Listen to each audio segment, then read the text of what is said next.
أهلا بيكم في أول حلقة من بودكاست ورا كل حدوتة ماما ليلو. البودكاست اللي هيفتح لنا باب صغير على عالم كبير، عالم الأمومة والمشاعر والتربية، بس من منظور مختلف من ورا كل حدوتة. النهاردة معانا أم مش عادية اللي حولت التربية من كلام معقد لحواديت توصل للقلب قبل العقل. مامة كل الحواديت، ماما ليلو. أهلا بيك يا ماما ليلو. اهلا بيك، ازيك؟ انا مبسوطه جدا بالحوار ده، ومعذره على صوتي لان هو شركه الانتاج قررت انها تسجل البودكاست ده، وانا صوتي للاسف كده شويه. معلش جابرينك على البودكاست ده بس يعني احنا عايزين نسمع منك كده حبة حاجات هنتكلم معاهم النهاردة يعني في البودكاست ده، وبحرية شوية بحيث ان احنا نتعرف اكتر على ماما ليلو وحواديت ماما ليلو. هو انا زي ما قلت لك انا مبسوطه جدا بالحوار علشان اخيرا هنحكي للامهات اللي ورا الحكايه، مش بس الحكايه نفسها. تمام، خليني ابدأ من السؤال اللي بيجي في بال اي ام. ليه الحدوتة قبل النوم مهمة كده؟ يعني ايه اللي يخلي 5 دقايق من حكاية بتتحكى تغير حياة يوم كامل للطفل بعد ما بيصحى من النوم او قبل ما ينام؟ ايه اللي يخليها يعني مهمة كده؟ خليني اوضح لكم. طيب، الحدوته مش مجرد كلام، الحدوته دي تعتبر جسر بين الام وابنها او بنتها. في الوقت اللي الكل بيجري فيه وبيزعق وبيؤمر وكمية حاجات وصراع بين الأم وطفلها، الحدوتة بقى دي هي اللحظة الوحيدة اللي الطفل بيسمع فيها صوت ماما وهو مرتاح ومش مهتم بأي حاجة تانية. هو مش بيتربى وقتها، هو بيتحب، وده هنا أهم من التربية. طيب ايه الفرق بين ان ام بتحكي حدوته وام بتسكت ابنها بفيديو على الموبايل قبل النوم؟ هو مش الاتنين في الاخر بيخلوا الطفل ينام؟ لا لا لا، مش الاتنين بيخلوا الطفل ينام، ده في فرق كبير جدا. الموبايل ممكن يحكي قصة بس مش هيحكي بمشاعر. الطفل محتاج يشوف عينين مامته وهي بتحكي، يسمع نغمة صوتها، يشم ريحتها وهو في حضنها. تفاصيل صغيرة لكن هي بتكون إحساس أمان. يعني الأم لو شغالة طول اليوم ومضغوطة وفي الأخ الكبير بتتابعه، لو خصوصا في سن مراهقة أو سن أكبر من كده والصغير آخر العنقود ده، 5 دقايق 10 دقايق قبل النوم بتغير الدنيا خالص بينهم. بس في امهات بتقول انا برجع مهدوده ومش قادره احكي ولا عندي طاقه. ازاي تقدر تحافظ على العاده دي؟ هو أنا دايما بقول يعني إن مش مهم خالص تكوني مثالية، المهم تكوني من جواكي عايزة تعملي ده. يعني انتي لو تعبانة احكي له قصة أو حدوتة، يعني تكون صغيرة شوية، أو حتى اسأليه تحبي تحكي انت أو تحبي تحكي انت لو بنت. يعني ممكن كمان تقولي له تحبي تحكي لي انت النهاردة الحدوتة، ايه رأيك؟ ساعتها هيحس ان هو بيشاركك، مش حاجة انت بتعمليها وانت مجبرة، ده هو كمان انت هنا بتعلميه يحكي ويتخيل ويعبر كمان عن نفسه. طيب هسألك سؤال، يعني ايه النوع الحواديت اللي تنفع قبل النوم؟ يعني هو في حواديت كتيرة جدا وبنسمع كتير على المنصات بقى بتاعت السوشيال ميديا، حاجات كده احيانا بتبقى غريبة وفيها قصص غريبة. يعني نحكي حواديت واقعية ولا خيالية زي الاميرات والعصافير والجو ده؟ بص، هو انا من وجهة نظري كماما ليلو انا شايفة ان الاتنين ينفعوا، بس الاهم الرسالة. يعني انا دايما بحب ابدأ بالخيال وبعدين ابدأ اربطه بالواقع. يعني لو حكيت عن عصفور مثلا بيخاف يطير، اجي اقول للطفل في الاخر الحدوتة ايه؟ زي ما العصفور كان شجاع، احنا كمان نقدر نجرب حاجة جديدة. الخيال هنا بيجذب الطفل ويخليه واقع كده يتعلم منه. جميل جدا. طب خليني أسألك حاجة دايما بتشغل الناس، هل فعلا الطفل بيفهم المعنى اللي في الحدوتة ولا احنا بنضحك على نفسنا وفي الآخر هو بيسمع الحدوتة ولا كأنها اتسمعت أصلا؟ لا لا يا مدحت، خليني اوضح لك الحتة دي. ان الاطفال بيفهموا اكتر مما نتخيل، بس بطريقتهم. ممكن ما يعرفش يفسر المعنى بس بيحسوا كويس جدا. يعني لو كل ليلة هنسمع الطفل على الأقل مثلا 3 4 5 أيام حتى أسبوع قصة عن التسامح، تفتكر هو ما وصلوش يعني إيه تسامح؟ لا طبعا هيبقى فاهم ده، وهيكبر يعرف يسامح من غير ما حد يعلمه الكلمة دي أصلا. الوجدان ده بيتشكل من الحكايات والقصص اللي بيسمعها قبل النوم. يعني الحكايات بتشتغل على اللاوعي؟ بالظبط، وهنا سرها.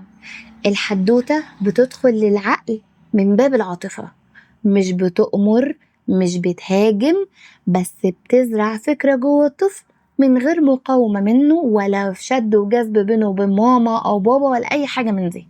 طيب هل في وقت معين مناسب نبدأ فيه نحكي الحواديت للأطفال؟ يعني أول مثلا ما يتكلموا، ولا هو ما فيش سن معين ممكن من هو لسه في أول يوم بعد ما يتولد مثلا؟ خليني أفاجئك إن أصلا الأم تقدر تحكي لطفلها من وهو في بطنها. يعني أصلا الحواديت اللي احنا بنقعد نوصل فيها رسائل دي بنحكيها للطفل من قبل ما يتكلم أصلا. الطفل أول ما يتولد، وكمان خليني أأكد على إنه هو كمان في بطن مامته، بيحس بصوت ونغمة مامته. فحتى لو مش فاهم الكلام، صوت الأم هو اللي بيحكي القصة. بسيطة قوي بس هتريح قلبه وتخليه هادي دايما. كل ده بيساعده يتعلم اللغة أولا بسهولة. الحكاية كمان بتخلق رابط قوي بين الصوت والمعنى. طب خلينا نروح لحتة تانية. في أطفال بيملوا بسرعة جدا، الأم بتبدأ تحكي والطفل بيقاطعها بأسئلة غريبة أو بيسيبها ويمشي، تعمل إيه وقتها؟ أهم حاجة ما تزعلش منه خالص، ده دليل إن خياله شغال. في الحالة دي المفروض الأم تفرح. أنا عارفة إن هي بتبقى متضايقة، اللي هو يعني يا ابني ما تديني فرصة أكمل، يا ابني يا ابني إيه الأسئلة الكونية دي؟ حقك تحس كده، بس افرحي وبصي للجانب الإيجابي إن خياله شغال. الطفل اللي بيقاطع كتير بيسمع بتركيز، بس دماغه مليانة صور وأسئلة. الأم الذكية هنا تمشي معاه في الأسئلة وتحولها اللعبة. يعني لو قال هو العصفور ده ليه ما بيطيرش، ترد عليه تقوله طب تعالى نحاول نطيره سوا. هو كده بيعيش الحدوتة مش بيسمعها. جميل جدا. طب أنا عندي سؤال شخصي بقى، هل فعلا الأمهات محتاجين يسمعوا حواديت زي الأطفال؟ أرد عليك بصراحة يا مدحت، أكيد. كل أم في الدنيا جواها طفلة صغيرة محتاجة تسمع حكاية. الأم وهي بتحكي بتتعالج، بتفتكر نفسها وبتراجع حياتها وهي صغيرة، بتبقى مبسوطة جدا. الطفلة اللي جواها بتبقى مزقططة كده، وبتكتشف ان الحكايات اللي بتحكيها لابنها او بنتها دي كانت رسائل كان نفسها تسمعها زمان. يعني نقدر نقول إن الحدوتة مش بس تربية للطفل، دي تربية للأم كمان؟ بالظبط كده، علشان كده احنا سمينا البودكاست ورا كل حدوتة ماما ليلو طبعا، لان دايما في وراها مشاعر، تجربة، حاجة بنصلحها جوانا واحنا بنحكيها. كلام جميل جدا.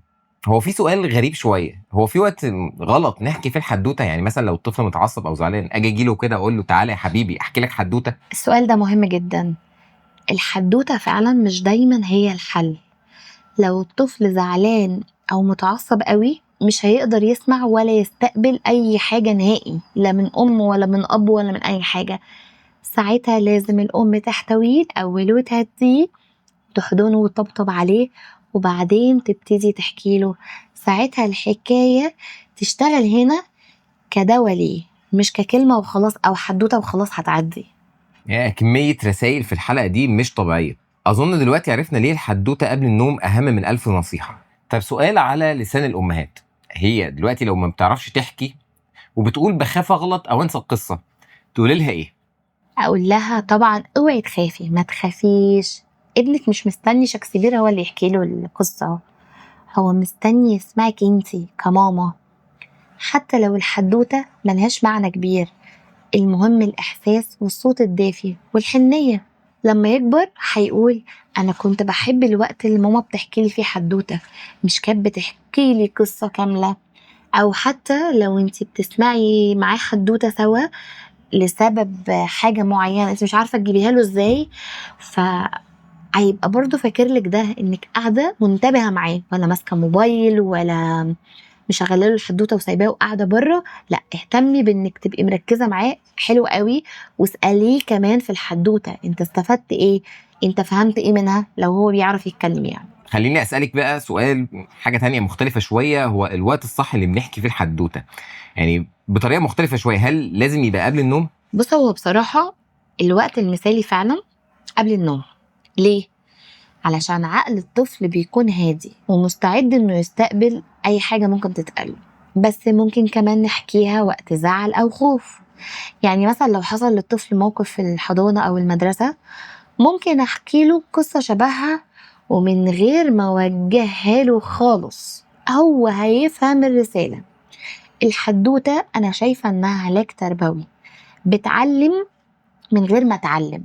هل نسمح للاطفال يسمعوا الحواديت دي من الشاشات، ولا لازم الام بنفسها؟ سؤال حلو جدا جدا، وفعلا اكتر من حد سألهوني. انا دايما بقول ان الشاشة وسيلة مش بديل. يعني ايه؟ يعني مفيش مانع يسمعوا سوا حدوتة ماما ليلو مثلا، بس اهم حاجة الام تكون حاضرة معاه. ما ينفعش تشغل له مثلا حدوتة ماما ليلو، الله انا واثقة في القناة دي هي محتواها حلو وهادف ما فيهاش حاجة خارجة، فانا اروح سايباله الحواديت يسمعها او سايبالها الحواديت تسمعها لوحدها. اهتمامك هنا مهم. بعد ما يخلص الحدوتة اسأليه انت حسيت بايه، خليه يشاركك النقاش في الحدوتة دي اللي حصلت، لان الشاشة هتوصل له قصة، لكن الام بتوصل له احساس. طيب يا ماما ليلو، خلينا نسمع راي الناس شويه. جات لنا رساله بتقول: ابني عنده 4 سنين، وكل مره بحكي له قصه بيقاطعني باسئله كتيره جدا، ويعني هي بتتضايق اوقات، بس بحس ان هو عايز يعرف اكتر. اعمل ايه؟ بصي يا مامي، الأسئلة حقيقي دي كنز، دي علامة إن ابنك خياله شغال كويس وإنه بيعيش القصة. ما تمنعيش فضوله، جاوبي عليه. ولو ما عرفتيش الإجابة ومش عارفة الإجابة، عادي جدا إنك تقوليله تعالى ندور سوا. ده مش بيقلل منك ولا بيخليكي مثلا قدامه مش فاهمة أو انت كده بتغلطي قدامه، لا خالص. الحدوتة دي لازم تبقى حوار أصلا مش تلقين. طيب في رساله تانية من ام تانية. انا بحب اسمع الحواديت مع ابني، بس ساعات بحس انها مش بتاثر فيه، بيسمع وينام وخلاص. عادي جدا، طبيعي. ما هو في أوقات الطفل ما بيبانش عليه التأثر، بس جوه عقله الباطن بيتخزن كل كلمة. الحدوتة بتشتغل على المدى الطويل، بعد شهور هتلاقيه بيتصرف بطريقة شبه رسالة الحدوتة اللي سمعها من غير ما تاخدي بالك وقتها انه كان مركز فيها. يعني ممكن نقول ان الحدوته مش بس للاولاد، لا، ويعني الاطفال الصغيرين دي كمان للامهات وعلاج ليهم. أيوة، لأن الأم وهي بتحكي بتفك ضغط اليوم وبتفتكر طفولتها وبتتواصل من جواها. الحدوتة فيها شفاء وسلام للطرفين. عشان كده دايما بقول ورا كل حدوتة بنحكيها لولادنا في حدوتة تانية جوانا احنا كأمهات. يا سلام يا ماما ليلو، كلامك يدخل القلب من غير اي استئذان. يبقى نقدر نقول ان الحدوته قبل النوم مش رفاهيه، دي وسيله تربيه بالحب، وطريقه سهله نوصل بيها القيم من غير اي اوامر للطفل. ودي كانت اول حلقه من بودكاست ورا كل حدوته ماما ليلو. استنونا في الحلقه الجايه، وهنكمل سوا رحله التربيه بالحب. ولكل ام بتسمعنا دلوقتي، صوتك هو أول صوت يسمعه ابنك، فخليه يسمعه كل يوم قبل ما ينام.